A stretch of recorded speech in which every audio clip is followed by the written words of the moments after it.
enforcement and the Latino, Hispanic community. All right. So is it Latino or Hispanic? Or both? Huh? Here's a fun fact that many of you may not know. Latino or Hispanic was actually, the term was created in the 1980s for the Census Bureau. Latino or Hispanic. Latino or Hispanic. Here's another fun fact that many of you may not know. Puerto Ricans are U.S. citizens. We're all about myth-bustering. I kid you not. Because sometimes a Puerto Rican person of Puerto Rican descent from Puerto Rico may commit a crime. And people want to call, you know, INS. No, no, no.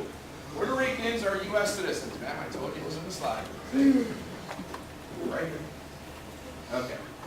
So Latinos. Latinos is a term for people of Latin American origin. Hispanic focuses on Spanish-speaking origin individuals. Many people from these multiple countries do not speak the same language, nor do they have the same religious beliefs or values or countries. Again, it's not a monolithic group. New Jersey, U.S. demographics. Overview. Immigration and mixed status families, immigration policies, and the effect of those policies with regards to the Latin American community is driving perception. Overview. With regards to Hispanic viewpoints, current law enforcement officers in the field. For many law enforcement officers may represent, the perception is, based upon the country of origin, that law enforcement officers are a corrupt, abusive entity, depending on the country of origin. Many now do research, learn to understand the role law enforcement plays within the United States. Law enforcement should understand and embrace the community in providing the best ways of communication to ensure that the persons or individuals treated as any other citizen in the United States. Here's my Mythbuster number one. Mythbusters.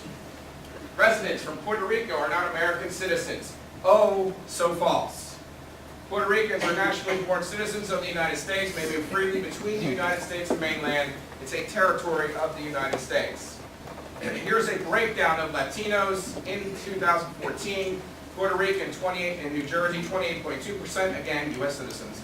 Mexican, 15%, Dominican, 13.5%, Ecuadorian, 7%, Colombian, 6.1%, Peruvian, and the list goes on.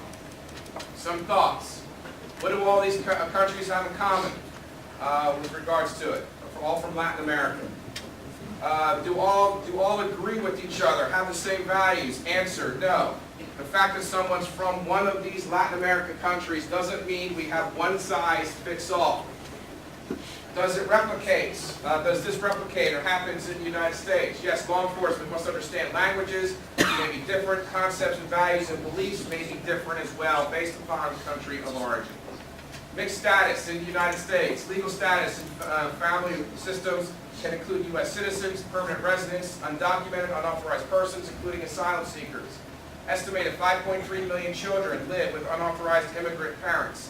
85% of those children are U.S.-born citizens. 47% of Hispanics say they worry a lot or some that a family member or close friends could be deported. This is a Pew University Research 2017. Some aren't sending their kids to school because of fear of deportation. Some practical points. Identification. Frontline officers will deal with, on a regular basis, many foreigners, particularly from the Hispanic community. Many times, the identifiers with such documentation may be valid or false identification card or paperwork. Regards to obtaining good communication system, rapport can help a person, make them less nervous in an environmental situation. Professional dialogue can assist the officer in obtaining the proper information. Deportation prior to 2017, I do not have 2017 stats. What I do know is between 2010 and 2012, there was 205,000 parents of U.S. children deported. During 2013, in the U.S., there were 338,421 deportations. 83% of them, no hearings. 72,000 parents had a U.S.-born child. What effect does that have? A ton on the community. Stress, anxiety, limited participation with the community, fear of being deported, children suffering from depression, withdrawal, inability to focus, kids staying home from school. Reluctance to interact with law enforcement officers, even in a situation where they may be a victim of a crime. This includes U.S. citizens from mixed status families out of fear that officers responding to the scene may find family members who may be deported or loved ones. How can law enforcement fight fear in the community? Law enforcement and community must take every effort to communicate with each other, allow for a more comfortable environment to exist. The goal of law enforcement is not to instill fear amongst the people in the community, but rather to instill security, common insurance, that law enforcement is there to assist them in whatever needs they may require. Law enforcement officers working in teams must be aware that they may say things that may trigger certain things within the community to occur and allow cooperation to slow to a halt. Remember, although many people come from different countries, many do attempt to learn our language and understand key words and phrases. Challenges, as with other communities, building trust. Interpreting behaviors that may look suspicious, but actually aren't. Being aware of shifting local, state, county, and jurisdictional policies and practices and expectations. Last thing that I want to remind you on, I know you've all been trained previously on Attorney General Directive 2007-03, which is still in full force and effect in the state of New Jersey. It imposes limits on when a law enforcement officer can investigate in the state and may inquire about another one or investigate a person's immigration status. That directive prohibits state, county, or local law enforcement officers from inquiring about or investigating the immigration status of any victim, witness, potential victim, or person requesting help. This is the Attorney General Directive 2007-03, Section 2, Part 5 at page 4.